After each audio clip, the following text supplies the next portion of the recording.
Hey guys, and welcome. This is the very first Rugby Ramble podcast powered by Hakatime Rugby and RugbyAnalyst. I'm here with Rich. It's bright and early, Rich. Welcome to the podcast. It's very early, Zach, but thanks for hosting. Can't wait. No problems, and thank you. Obviously, this is a shared project that Rich and I have to bring sort of a Northern Hemisphere and a Southern Hemisphere perspective on rugby in a single podcast format. So the end goal for this is to have it distributed on a number of podcast services, which will be notifications on that coming in the future, and just to treat this as a regular conversation point for key topics in rugby. So with that, obviously massive weekend of games, Rich, which we'll cover off some of the key talking points. But I just wanted to go through a couple of quick questions with you. So of the weekend's results, which of the teams impressed you the most? Well, I mean, firstly, what a fantastic weekend of rugby, wasn't it? I mean, it's just a great time to start the podcast, to be honest, because there's so much to talk about. Yep. But I think, not sucking up to you, Zach, as a Kiwi, but you've got to say just how ruthless New Zealand were when they had those chances. They just blew away from a really good Ireland, and at half time they were gone, weren't they? When it looked like Ireland were maybe onto something. Yeah, yep. that impressed me. Yeah, nice. And yeah, they were. I mean, we'll go through the stats later on when we touch on that game, but there was a lot of positives in that game for Ireland. So for the All Blacks to put on points that quickly, I think was really impressive. But for me, the team that impressed the most were the Wallabies, actually. So they did have to show a bit of resilience to pull that one out in the end. Obviously, down 14 men for a long period of time, and for them to keep in the game and then ultimately take it towards the end, I thought that was a great performance from them. So good to see them showing a bit of backbone now. Yeah, fair enough. Absolutely. Against 14 for a lot of it. Yeah. It's really good grip, wasn't it? Yeah, it was. And individual performance of the weekend, who caught your eye? Individual, I put down Ardie Savea. Again, he just blows me away, to be honest. Just so good. He could play. He could literally play anywhere, I think. Could easily be in the back line, couldn't he? And that try, the whole who gave the pass? I was just thinking just now, who gave the pass to Ardie Savea, Zach? Putting you on the spot. I can't remember, to be honest. On the spot, I can't remember. Someone zipped the ball across a couple of faces. Ardie Savea faded out like an outside centre, surprised Gary Ringrose, who's a class outside centre defender, takes him on the outside and then just bursts and steps in. That was just phenomenal. Loved it. Yeah, he does have a sevens background, Ardie Savea, so he's definitely got the pace there, sort of going back a few years. For me, the individual performance was Samu Kerevi. He's really showing what a out-and-out ball-carrying, thumping 12 can do, just in bending the line, and he's kind of established himself for me as the premier 12 in world rugby right now. Yeah, completely agree. I think he's been there for a while, to be honest. I remember doing all my YouTube videos on the World Cup and just saying he was the player of the World Cup. I thought he was phenomenal. And maybe because he's been away in Japan for a bit, we've just forgotten about him a bit, and he's come back and just smashed everyone. Brilliant. Yeah. It is interesting that he can sort of go and do his thing in Japan and still maintain that high standard. So he's just a beast of a player. Great to see him playing well. And coach under the most pressure. Who do you think after those weekend's results is under the most pressure now? Well, you've got to say Eddie Jones, haven't you? I mean, he was under pressure going into it because England looked a bit of a mess in the Six Nations, and they look a bit of a mess. I mean, how long do you say it's I've got a few thoughts on it, which I can tell you now if you want. We will get to it. So I reckon let's cover it in more detail. Good host. You're a good host, Zach. That's it. Hold me back. Cool. And I'd have to agree with you. Obviously, there has been a lot of investment in this specific playing style, which I'm keen to pick your brain on later in the podcast, just to understand what he's actually trying to achieve.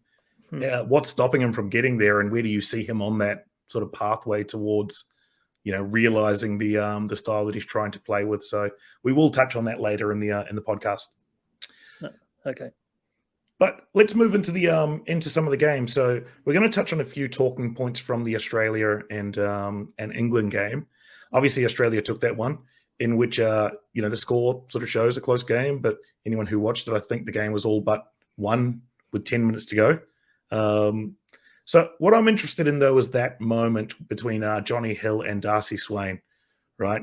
So just to recap there was a bit of pushing and shoving early on. I think there was a pretty forceful push from Johnny Hill to the head of Darcy Swain, which sort of, I think from that point on, they both had their eyes on each other.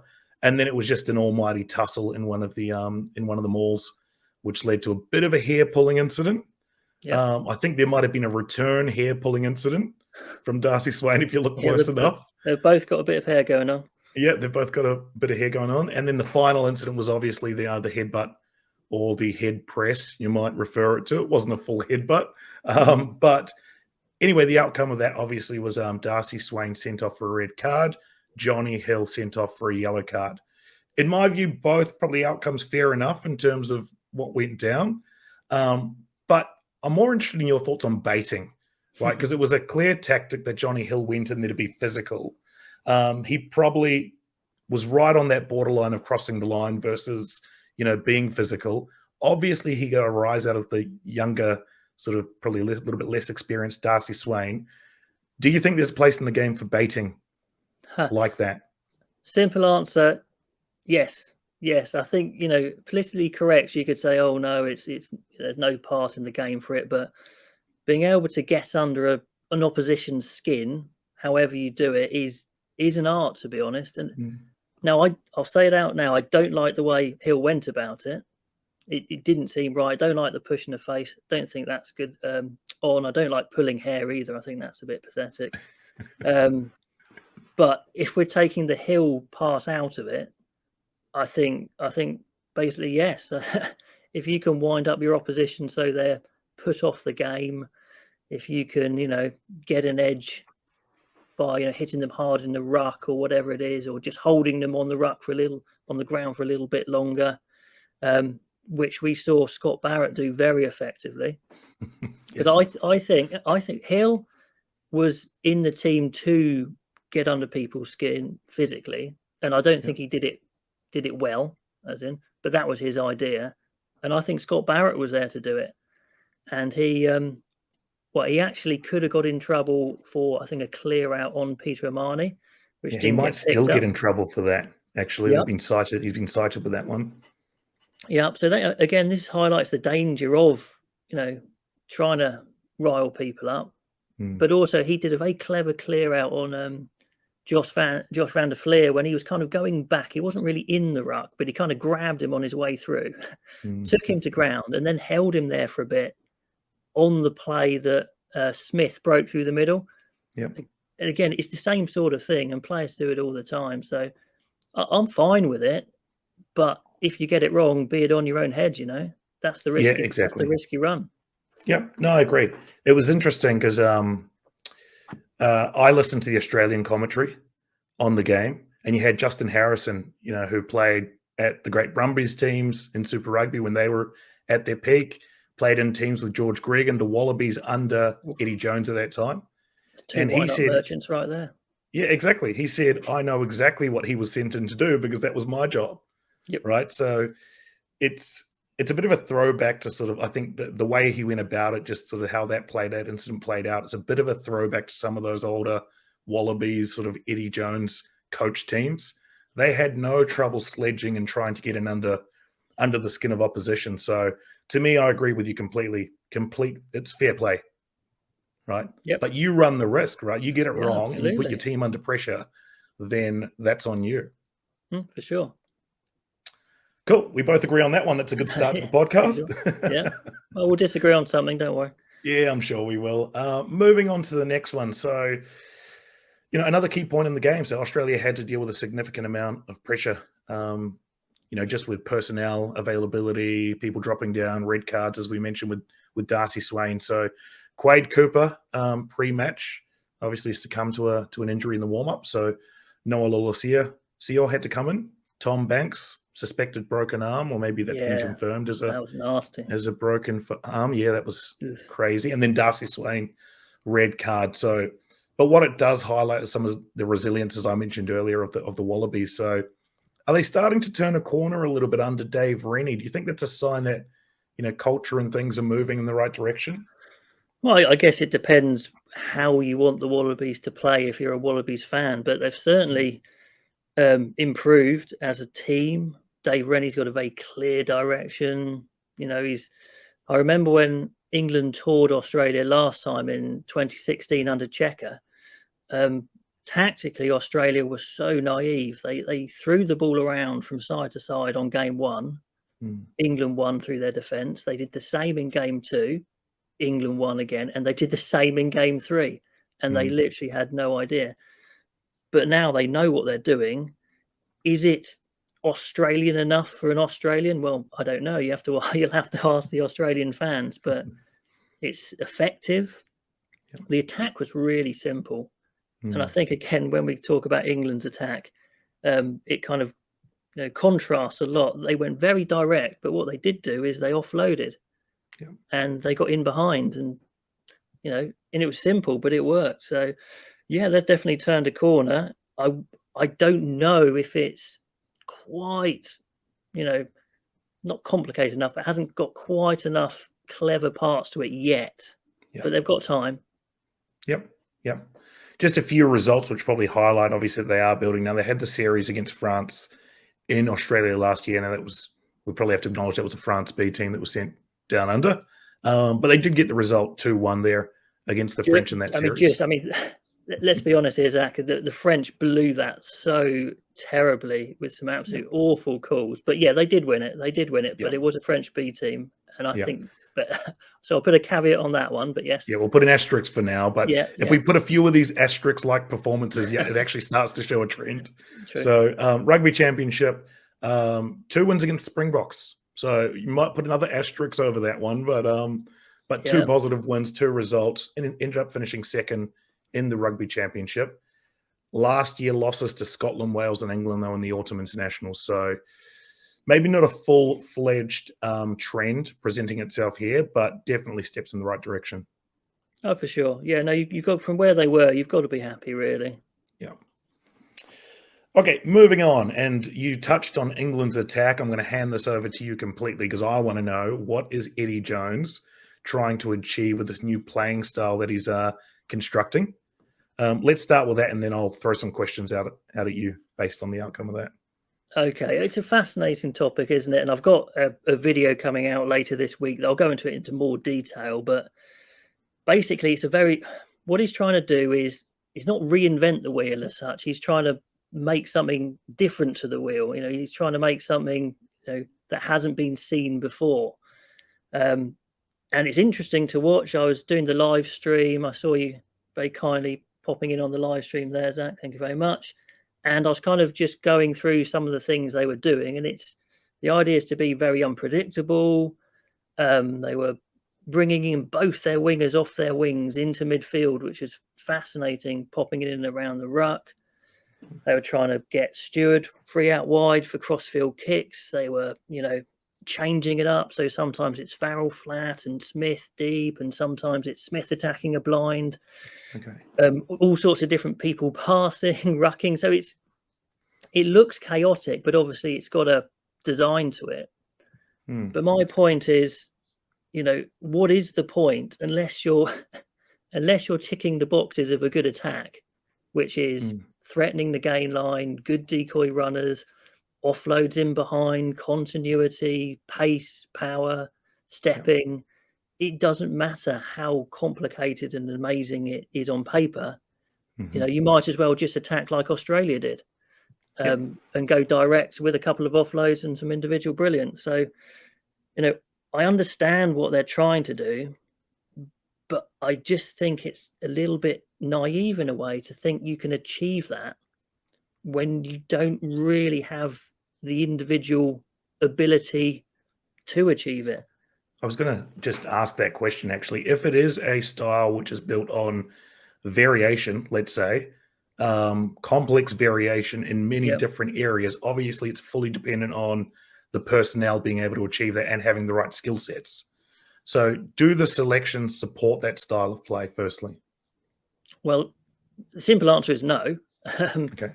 I mean, one thing I didn't mention on the actual style is because it hasn't been done before, we don't even know it works. There's no proof. There's no proof to say this works. So it's very bold. Okay. But I mean, we fielded, and we have done a few times recently, probably the slowest backline in, well, this weekend easily. No, it's probably the slowest backline in Tier 1 rugby. And especially when you're pulling behind to Marcus Smith, who wants to create something, if he's got two slowish wingers and a slowish fullback, it's like, what's exactly he meant to do? Yeah. So I'd much prefer to see it a little bit simplified. I'd prefer Smith or Farrell at 10, attacking the line with some running threat at 12, and then maybe be a little bit clever off that, you know. So I'm not seeing it at the moment, to be honest. Okay. Is it, I mean, you did touch on this, that there's not a lot of time between now and the World Cup to actually get this thing working. So it looks like this is probably, I mean, we know Eddie Jones is sort of a stubborn guy and will, you know, back it to the end. Yep. It's sort of all or nothing, I guess, in terms of it either pays huge returns or it goes down in a flaming mess. Well, I mean, he can get better, of course, and he can change his selections, which will probably help. So I think that's the most obvious thing that's going to happen, is he'll change his selections to try and make it work. Yep. Or you get a situation like England in 2007 World Cup, where the players get together, probably led by Courtney Laws, who he doesn't give a monkey's, he'll say anything to anyone, and them say, look, Eddie, I don't think we're going to win like this. We need to change. We need to simplify. So one of those two. My suggestion is he will change his selections and field quicker players and hopefully find someone with a bit of power in midfield, and then hopefully it'll improve. Yes, hopefully. I will say 7 minutes of Henry Arundel was enough for me to go and investigate Premiership highlights. And I think there might be a good player that, yeah, very much so. Yeah. I think I was very impressed just by pure pace, balance. I don't know about his top end speed, but acceleration off the mark, incredible. So it'll be interesting to see if he gets, well, I want to see more minutes, is the simple thing that I'm trying to say here from him. Yeah. I mean, I've had plenty of comments in my videos saying it's so early for him, etc. Don't rush him in. But I think the fact is England need him. They don't have anyone like him. Yeah, they need a spark for sure. Yeah. And there's the easiest example of someone who can provide a spark sitting on your bench. They just proved it in 7 minutes at the end of the game. Well, yeah, and the try he scored, it wasn't like he was worked into space. He was worked into 2-on-1, as in he was one and they were two. And he went through the middle of them, and then he went in and out on Karevi to score. It was like absolutely phenomenal. Yep. It was like watching Artie Severe at 1.25 playback speed. Yeah. For that try. Yeah. Artie Severe at 12, could he? Yeah, he'd be good. Oh, no. Cool. Okay. Anything else you want to touch on in the Australia-England match? No, I want to put that one in the back of my mind and pretend it never happened. Cool. Moving on. All Blacks versus Ireland. So we did touch on this earlier. All Blacks obviously get the victory in this one. Scoreline overall, I thought flattered the All Blacks, which has been quite an unpopular opinion online, if I'm honest with you, Rich. Okay. I released a video just with my thoughts. What I noticed in the November game, and just in general with Ireland, they're extremely well drilled. Obviously, having continuity of team from Leinster through to the international team, that's paying dividends. The problem now being they're actually relied on key players there, like a Johnny Sexton who is aging. So Carberry got some minutes. That was great to see, but they did seem to sort of lose a little bit of cohesion with him there, I thought, although they did build back into the game. On the other side, a wounded All Blacks, lost the last two matches before this one, sold out Eden Park, identifying physicality as lacking earlier, so wanting to improve in that area. Came out with intent, I thought, and were able to, a key period before halftime, scoring 3 tries, in quick succession to essentially blow the game away. It just felt at that point, okay, well, the All Blacks have definitely made some improvements, but I didn't see Ireland were that far off. I mean, there were 3 or 4 tries that were held up in the second half. Now, you can look at that as good defense, probably give a tick there, but it's a game of inches, right? They can very easily go the other way, and then it becomes a competitive finish in that game. So there's enough there to suggest that Ireland obviously will be competitive the remaining of the series. But the All Blacks did show improvements. What were some of your initial thoughts on that game, or anything else you want to add to that? Yeah, it's a hard one to draw too much into both sides because it was just such a great game in a way. Because these were two quality sides going at it. Ireland on that performance probably would have beaten all the other sides apart from the All Blacks, I think. Well, maybe. I don't know, maybe that's a bit of a statement, but they played a lot of really good stuff. And the All Blacks were trying to target the ruck and they did make it a mess at times, but Ireland still got lots of quick go forward ball. Yeah. And in the past, when you stop Ireland, you stop their ruck speed, but the All Blacks didn't. But they defended amazingly. 2 tries nearly scored, like you say. But then Ireland coughed up a couple of bad errors. I think it was Ringrose and Lowe. Mucks really panicked on a pass, and then Reese went the length. And then Gibson Park decided to run out of defence instead of just clear the ball. And then that ended up in a try. So they'll be so gutted because they think, we could have been close in this game. Yeah. But we know if you give the All Blacks chances, they're just absolutely lethal. And it's all about scoring points, isn't it? So I think the All Blacks will be a little bit concerned about the amount of good attack Ireland had and the chances they had. But at the end of the day, they took their chances fantastically well when it's a big scoreline. So I'd say that's just rugby between two quality sides. And I'd be pretty delighted if I was New Zealand, to be honest. Yep. And the possession and territory stats were interesting. So Ireland dominated both, 60% possession, 60% territory. The attacking stats were reasonably close. So defenders beaten 16 Ireland, 14 New Zealand. Offloads favour Ireland. Obviously, they had the greater of the possession, so you probably expect that. It seemed to me that, as you say, Ireland are dependent on fast ruck speed. So when they got it, they just didn't convert as many points as the All Blacks did, because when the All Blacks actually got good ruck speed, and I thought the Sever Reece try was actually built on disruption at the breakdown, pressure in defence, created the mistake, runaway try, right? So that's I'd sort point, of read different things online that maybe that was a soft try. I actually think it was built on that sort of good work. They were definitely made Ireland panic there and get all disorganised. That's for sure. Yeah. And the set piece battle was the other one that I was keeping a close eye on. So the line out's probably the pick of the stats here. So Ireland had the official stats are 14 of 17, but I watched the interview with Paul O'Connell, and he said there were two line outs that they've identified where Ireland won the ball, but because it was scrappy, the All Blacks actually got the ball back after it was won. So they count them as losses. Right. Okay. So if you look at that, it's actually in the 60% of line out success for Ireland, which, not great by their high standards, but also maybe a nod to the great work that Scott Barrett did in at 6. A lot made about his selection. I actually think he improved both scrum and line out, which the stats back up that New Zealand positively, came out on the better side of that, as well as high work rate. So he made 20 odd tackles. And as you sort of touched on and alluded to, dirty in the breakdown, or enough just to sort of disrupt that sort of flow that Ireland is used to having. Yeah. I mean, you've got 3 second rows there, so your line-out's always going to improve and you can have some grunt in the scrum. So, I mean, with these selections, I always think, just as an aside, Zach, it's always fascinating. You never know what would have happened with a different selection. So even though this works, a different selection could have been even better. That's the thing. You just don't know. But he did his job.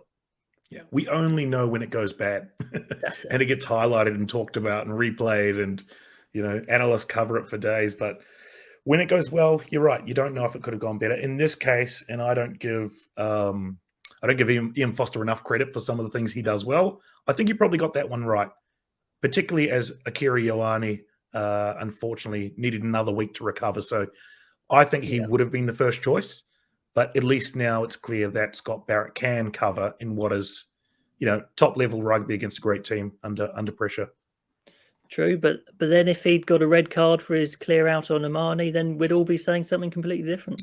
Well, this is the margins of error, right? We said it's a game of Exactly. inches when you're playing that kind of role. It's hero or zero, unfortunately. Yep. For that type of player.